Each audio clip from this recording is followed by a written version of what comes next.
नमस्कार. राज्यसेवा पूर्व परीक्षेचे PYQ आपण बघत आहोत. त्यामध्ये आपण बघत आहोत सामाजिक सुधारणा. त्यामधील टॉपिक आहे दलित सुधारणा. ठीक आहे.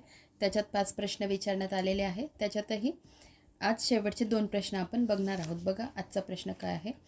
पुढील वाक्यात वर्णन केलेले समाजसुधारक कोण ते ओळखा. 2018ला आलेला प्रश्न आहे.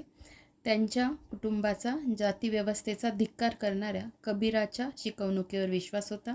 त्यांचे वडील सैन्यात होते आणि ते सुभेदार मेजर म्हणून सेवानिवृत्त झाले होते. त्यांच्या शाळेतील शिपाईबाईंनी त्यांचे दप्तरही अस्पृश्य वाटे. त्यांच्या शाळेतील शिपाईबाईंना त्यांचे दप्तरही अस्पृश्य वाटे. ते अस्पृश्य असल्यामुळे संस्कृत शिकू शकले नाहीत. तर हे कोण? तर डॉक्टर बाबासाहेब आंबेडकर. ठीक आहे. आता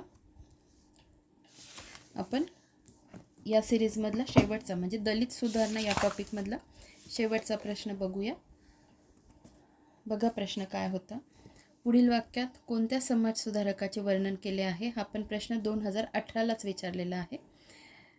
त्यांना अमेरिकन युनिटेरियन असोसिएशनची शिष्यवृत्ती मिळाली होती. अनेक धर्मांचा तौलनिक अभ्यास करण्यासाठी ते 2 वर्षांकरता इंग्लंडला गेले होते. ॲम्स्टरडॅम येथील धर्म परिषदेला ते उपस्थित होते. सुबोध पत्रिकेसाठी ते लेखन करीत. तर हे कोण? तर विठ्ठल रामजी शिंदे. ठीक आहे. विठ्ठल रामजी शिंदे. तर अशा पद्धतीने आपण दलित सुधारणा या टॉपिकवर जे काही 5 प्रश्न आलेले आहेत ते आपण बघितलेले आहेत. आणि त्यानंतर पुढचा टॉपिक असणार आहे ब्राह्मणेतर चळवळ आणि पत्रकारिता. ठीक आहे. धन्यवाद.